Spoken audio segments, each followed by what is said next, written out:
አሜሪካ በብረትና አልሙኒየም ላይ የጣለችውን ታሪፍ በእጥፍ ማሳደጓን ይፋ አድርጋለች። ፕሬዝዳንት ዶናልድ ትራምፕ ወደ አሜሪካ በሚገቡ ብረትና አልሙኒየም ምርቶች ላይ ከ25 ወደ 50 በመቶ ታሪፍ ከፍ በማድረግ የትዕዛዝ ፊርማቸውን አስቀምጠዋል። ጭማሪው ከተሽከርካሪ እስከ የታሸጉ ምግቦች ድረስ ተግባራዊ የተደረገ ሲሆን ከመጋቢት ወዲህ ለሁለተኛ ጊዜ ትራምፕ ማስተካከያ አድርገዋል። የታሪፍ ጭማሪው ከግንቦት 27 2017 ዓ.ም አንስቶ እንደሚተገበር ፕሬዝዳንቱ አሳውቀዋል። በትራምፕ የቀረጥ እርምጃ ላይ ትችት የሚሰነዝሩ ቢኖሩም ፕሬዝዳንቱ አሻፈረኝ በማለት ለአሜሪካ የሚበጃት ይህ አካሄድ ነው ሲሉ በአቋማቸው ጸንተዋል። አሜሪካ ከአውሮፓ ህብረት ቀጥሎ ዓለም ላይ ብረት በማስገባት የምትታወቅ ሲሆን አብዛኛውን ከካናዳ፣ ሜክሲኮ፣ ከብራዚልና ደቡብ ኮሪያ እንደምታገኝም መረጃዎች ያሳያሉ።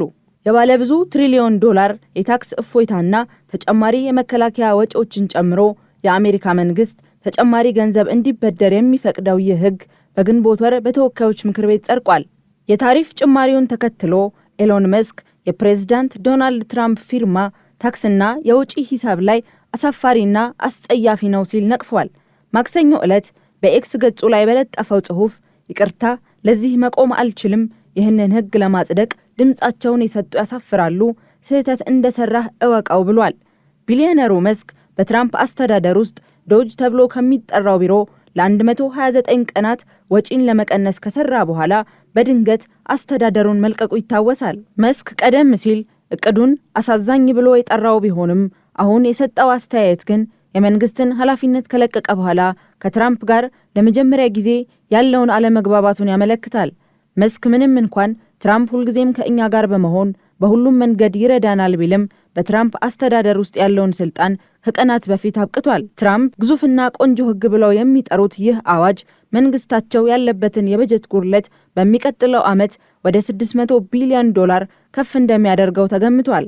መስክ ማክሰኞ ዕለት በኤክስ ገጻቸው ላይ በተከታታይ ባጋራቸው ልጥፎች ላይ አስፈሪና ከፍተኛ የመንግስት ወጪን ለመሸፈን የወጣ ህግ ቀደም ሲል ያለውን ግዙፍ የበጀት ጉድለት ወደ $2.5 ትሪሊዮን በከፍተኛ ሁኔታ ያሳድጋል፣ እንዲሁም የአሜሪካ ዜጎች በሚያስደነግጥ አስተማማኝ ባልሆነ ዕዳ ይጫናቸዋል ሲል ተችቶታል። መስክ አስተያየት በሪፐብሊካኖች መካከል ያለውን ሰፊ ውጥረት የሚያንጸባርቅ ሲሆን ሴኔቱ ጋር የደረሰው ይህ ህግ በሪፐብሊካን ቁጥጥር ስር ባለው ምክር ቤት ውስጥ ክፍፍሎች መኖራቸውን አሳይቷል። የኬንታኪ ሪፐብሊካን ተወካይ ሴናተር ራንድ ፖል ባለፉት ጥቂት ቀናት ውስጥ ህጉ የዕዳ ጣሪያውን ከፍ ማድረግን የሚያካትት ከሆነ አዋጁን እንደማይደግፉ ተናግረዋል። የሪፐብሊካን ፓርቲ ድምጹን የሚሰጥ ከሆነም የዕዳው ባለቤት ይሆናል ሲሉ አስጠንቅቀዋል። በፖል አቋም የተበሳጩት ትራምፕ በማህበራዊ ሚዲያ ላይ በቁጣ ተሞልተው ምላሽ ሰጥተዋል።